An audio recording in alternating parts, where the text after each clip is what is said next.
વિદ્યાર્થી મિત્રો, આ વિડીયોમાં ટોટલ 2 પેપર જોઈશું ગણિતના વાર્ષિક પરીક્ષા 2023ના. ઓકે, જેથી તમારી ખાસ વિભાગ એની તૈયારી કમ્પ્લીટ થઈ જાય. તો આ વિડીયો પૂરેપૂરો જોજો. ટોટલ 32 ક્વેશ્ચન જે વિભાગ એના છે એનું સોલ્યુશન જોઈશું, અને જે બીજા ક્વેશ્ચન છે એકવાર જોઈ લેજો. ડિસ્ક્રિપ્શનમાં તમને ધોરણ 9ની તમામ જે ઇમ્પોર્ટન્ટ વિડીયોઝ છે વાર્ષિક પરીક્ષા માટેના, ગણિતની આઈએમપી હોય, ગણિતનું મોડલ પેપર સોલ્યુશન હોય કે ગણિતના તમામ સૂત્રોનો વિડીયો હોય, બધું જ મળી જશે. તેમજ આ બંને ફાઇલ્સ ડાઉનલોડ કરવા માટે તમારે jigarsir.in ઉપર જવું પડશે. ઓકે, અને બીજા જે પણ પેપર્સ હશે અન્ય શાળાઓના અપલોડ થતા રહેશે, તેમ એની ઉપર મુકાતા રહેશે. ઓકે, તો હવે જોઈએ સોલ્યુશન. તો સૌથી પહેલો છે વિભાગ એનો ક્વેશ્ચન, ગોળાના ઘનફળનું સૂત્ર. હવે ગોળાના ઘનફળનું સૂત્ર શું છે? તો મેં તમને પહેલાં પણ કીધેલું કે ભાઈ સૂત્રો ખાસ કરજો.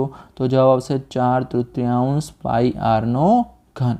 બીજા બધા સૂત્રો કરી લેજો, એક ગુણમાં સૂત્ર પૂછી શકે.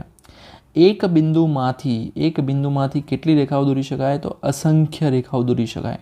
પણ જો 2 બિંદુ કે તો માત્ર એક જ આવશે. બરાબર, 2 બિંદુમાંથી એક જ રેખા દોરી શકાય, પણ એક બિંદુમાંથી અસંખ્ય. ક્રમયુક્ત જોડ 5 - 3 ને સંગત બિંદુ. હવે અહીંયા એક્સયામ કેવો છે? 5 ધન છે, વાયામ ઋણ છે. તો જો એક્સયામ ધન હોય તો અહીંયા જો આ ધન છે, આ એક્સયામ અને આ એક્સયામ ઋણ, આ વાયામ ઉપર ધન અને વાયામ નીચે ઋણ. ઓકે, આ એક્સ અક્ષ છે અને વાય અક્ષ.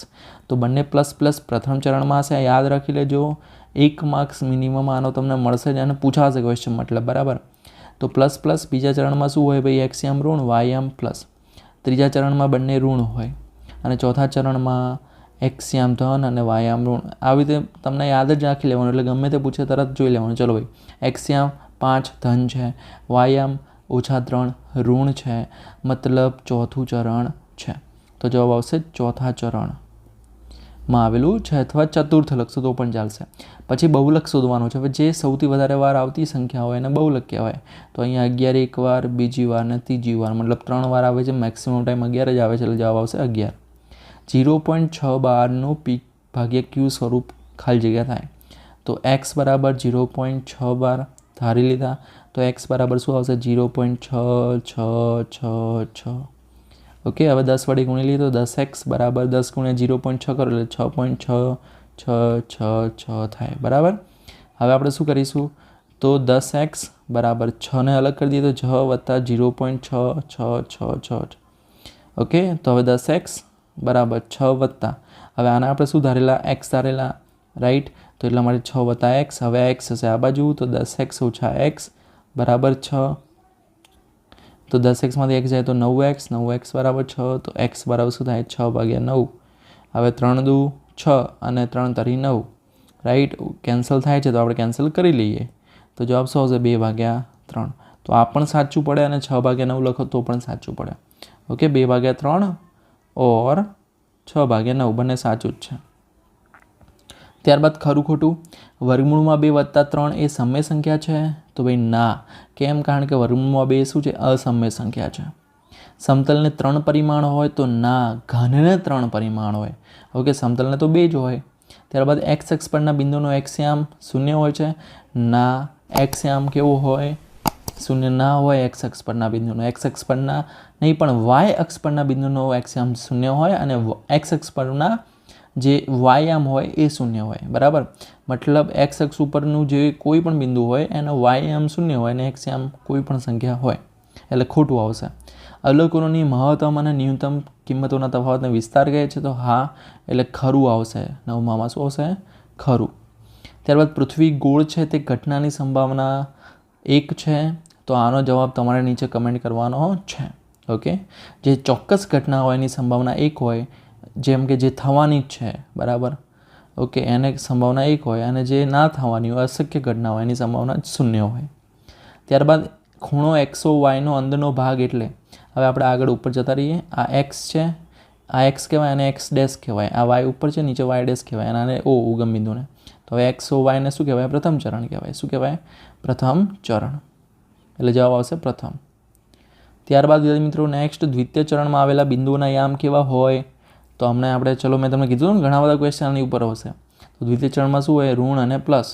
એટલે પહેલો એક્સએમ ઋણ અને વાયએમ પ્લસ એટલે બી જવાબ આવશે. ત્યારબાદ 5x વર્ગ ઓછા 8x વત્તા x ઘન વત્તા 9ની બહુપદીની ઘાત. તો બહુપદીની ઘાત એટલે મહત્તમ ઘાત કેટલી છે? અહીંયા 3 છે, માટે જવાબ આવશે સી 3. 80 ગુણભારવાળા ગણિતના પ્રશ્નપત્રમાં વિદ્યાર્થીને 81 ગુણ મેળવવાની સંભાવના. હવે 81 ગુણ આવે કોઈને? ના આવે, એટલે 0, અશક્ય ઘટના થઈ.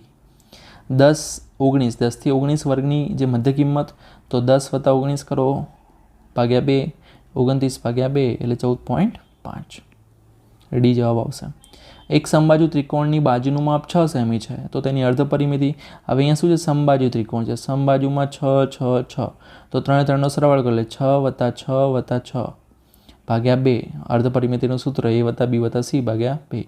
તો 6 ને 6 12, 12 ને 6 18, 18 ભાગ્યા 2 કરશો એટલે 9 જવાબ આવશે. ત્યારબાદ આ વિભાગ બી છે, એના ક્વેશ્ચન એકવાર જોઈ લેજો, બરાબર. ઓકે, એકવાર તેવું પ્રેક્ટિસ માટે પણ તમે જોઈ શકો, પૂછી શકે, અને આઈએમપી તમને ડિસ્ક્રિપ્શનમાં મળી જશે. આ વિભાગ સીના ક્વેશ્ચન છે. વિડીયો પોઝ કરીને તમે ગણી શકો, ટીક કરી શકો, બરાબર, અથવા ફાઇલ jigarshar.in ઉપર જતા રહેજો, ત્યાં મળી જશે. તો વિદ્યાર્થી મિત્રો, આ છે વિભાગ ડી. ત્યારબાદ મિત્રો હવે સેકન્ડ પેપરનું જોઈ લઈએ આપણે. તો સેકન્ડ પેપર છે આ પણ વર્ષ 2023નું જ છે, બરાબર. તો વિદ્યાર્થી મિત્રો, જે સેકન્ડ પેપર છે એ પણ બહુ રસપ્રદ પેપર છે. ઓકે, તો પહેલો ક્વેશ્ચન છે સમતોલ પાસો ફેંકતા તેના પર 5 આવે. હવે સમતોલ પાસો પર ટોટલ 6 હોય. હવે 5 એક જ વાર છે, 1/6. જવાબ શું આવશે? 1/6, એટલે કે બી જવાબ આવશે. હવે બહુપદી p of x બરાબર 3x વત્તા 1 ગુણ્યા 2x ઓછા 3 એ કેવી બહુપદી છે?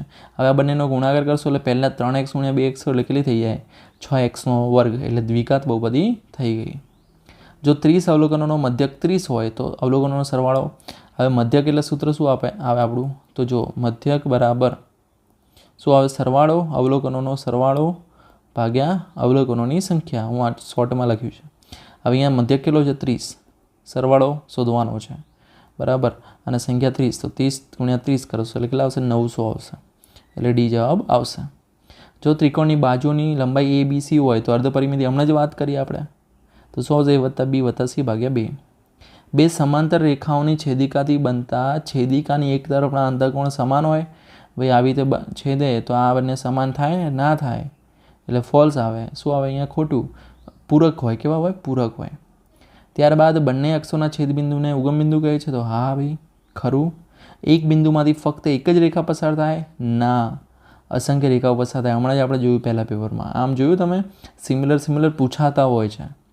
3 ભિન્ન અને અસમરેખ બિંદુઓમાંથી એક અને માત્ર એક જ વર્તુળ પસાર થાય? તો હા, બરાબર, ખરું આવશે. 4 ઓછા વર્ગમૂળમાં 5નો સમયકારક અવયવ, તો વત્તાકાર કરી દો. 4 વત્તા વર્ગમૂળમાં 5. 1 મીટર ઘન એટલે કેટલા લીટર થાય ભાઈ? 1000 લીટર થાય. 3x બરાબર 10નો આલેખ. હવે 3x બરાબર 10 કરો તો x બરાબર કેટલા થાય? 10/3. તો મતલબ x અક્ષ પરનું બિંદુ છે, તો સીધો આપણને મળશે આમ, બરાબર, x બરાબર 10/3. તો આમ કોને સમાંતર થયું? અહીંયા આ y અક્ષને સમાંતર થયું, એટલે જવાબ આવશે y. ઓકે, યાદ રાખવા માટે સિમ્પલ. જો અહીંયા y હોત તો x અક્ષને સમાંતર હોત. 5x ઘન ઓછા 3x વર્ગ વત્તા 11x ઓછા 4માં x વર્ગનો સહગુણક, તો x વર્ગનો સહગુણક શું છે? -3. ત્યારબાદ એક શબ્દ એક વાક્યમાં જવાબ લખવાના છે. સમતલને કેટલા પરિમાણ હોય?